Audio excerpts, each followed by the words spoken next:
A lot of unhappiness comes about in this world because we can't let other people know what we mean clearly enough. One of the philosophers who can help us with our communication problems is Ludwig Wittgenstein. He was a recluse, he had a stutter, paused for ages in the middle of his sentences, and had a habit of storming out if he didn't like what people were saying. It was, weirdly, the ideal background for someone intent on studying how easily communication between people goes wrong. Ludwig Wittgenstein was born in Vienna in 1889, the youngest child of a wealthy, highly cultured but domineering steel magnate.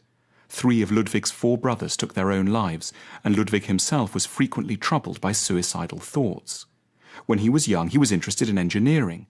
After studying at Cambridge, his father died, and he inherited a lot of money. He gave it all away, mainly to his already very rich relatives, and went to live in Spartan solitude in Norway. Then he started writing a book published in 1921 called Tractatus Logico-Philosophicus. It was a short, beautiful, and baffling work. The big question that Wittgenstein asks in it is, how do human beings manage to communicate ideas to one another? And his answer, which felt revolutionary, is that language works by triggering within us pictures of how things are in the world.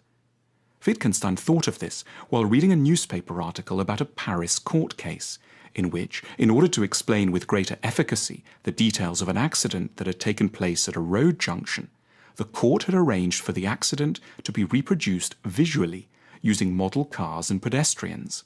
It was a eureka moment.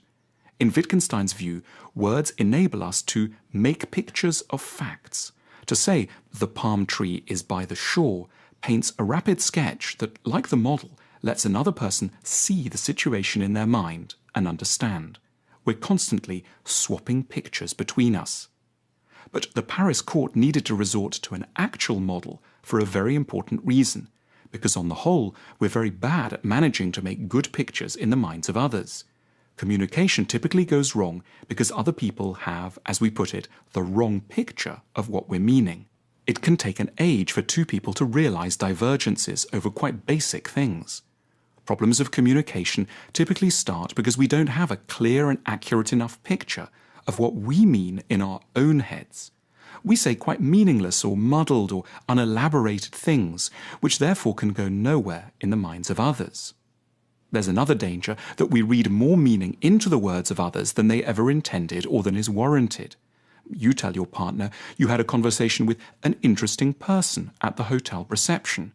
The picture in your mind is an innocent one, but your partner swiftly forms a very different impression. The Tractatus is a plea by a very taciturn, silent and precise Austrian philosopher to speak more carefully and less impulsively. As he famously put it, wovon man nicht sprechen kann, darüber muss man schweigen. When he published it, Wittgenstein thought somewhat grandly that the Tractatus was the last work of philosophy that would ever need to be written. So he looked around for how to fill the rest of his life. He turned to architecture and spent a couple of years designing a house for his sister in Vienna. He spent ages getting the door handles and the radiators right. Very late on in the project, he got increasingly bothered about the ceiling in one of the rooms and came to the conclusion that it was too low. At immense inconvenience to everyone, he insisted on having it raised by 3 centimeters. It made all the difference, he thought. Then, in 1929, Wittgenstein suddenly returned to Cambridge and to philosophy because he realized he'd had some new things to say about language and communication. And so he began to write a second book, published posthumously, and that we now know as Philosophical Investigations. Instead of thinking that language is only just about pictures, he developed the idea that language is like a kind of tool that we use to play different games, which doesn't literally mean games, more patterns of intentions. So if a parent says to a frightened child, "Don't worry, everything is going to be fine," they can't know it really will be fine. They aren't playing the rational prediction from available facts game. They're playing another game, the words as an instrument of comfort and security game. Wittgenstein's point is that all kinds of misunderstandings arise when we don't see which kind of game someone is involved in. If one's partner says, "You never help me, you're so unreliable," the natural inclination might be to hear this as a part of a stating the facts game, like saying the Battle of Waterloo was in 1815. So one might respond by citing facts about how actually you got the car insurance yesterday and you bought some vegetables at lunchtime too. But actually, this person is involved in a different language game. They're using words not to capture facts, they're playing the help and reassurance game. So in the language game they're involved in, you never help means, I want you to be more nurturing. Working out the game in question is, Wittgenstein realized, key to good communication. In the philosophical investigations, Wittgenstein also wanted to draw attention to how much of our self-understanding depends on the words of others, on languages that have developed publicly and communally over many centuries, long before we're born.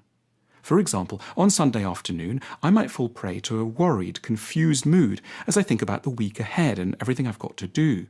My ability to know this very private side of myself and to help others know me will be hugely enhanced if I have to hand a word that's been around a while. Angst, a word which was helpfully formulated by the philosopher Kierkegaard in 19th century Copenhagen. Words like angst, or also nostalgia, melancholy, or ambivalent, and many others help us to name elusive areas of our own experience. Language is a public tool for the understanding of private life. The richness of the language we're exposed to is therefore really important to our self-knowledge. Reading many books gives us tools with which to help to know who we are. Though a lot of Wittgenstein's philosophy is deeply complicated, it's underpinned by a desire always to be helpful.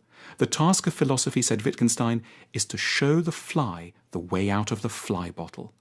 The particular fly bottle he was interested in was language, and before his death from cancer in 1951, he managed to let out for us a lot of word flies, usefully for us all.